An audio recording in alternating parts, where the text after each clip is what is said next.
আমি ওদের যে ভীতি প্রদর্শন করেছি তার কিছু তোমাকে দেখালে বা তোমাকে উঠিয়ে নিলে ওদের প্রত্যাবর্তন তো আমার দিকেই, এবং ওরা যা করে আল্লাহ তার সাক্ষী।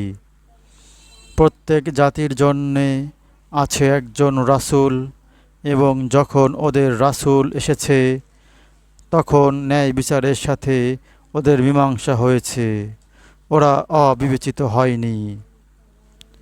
ওরা বলে, তোমরা সত্যবাদী হলে বলো এ ভীতি প্রদর্শন কবে ফলবে।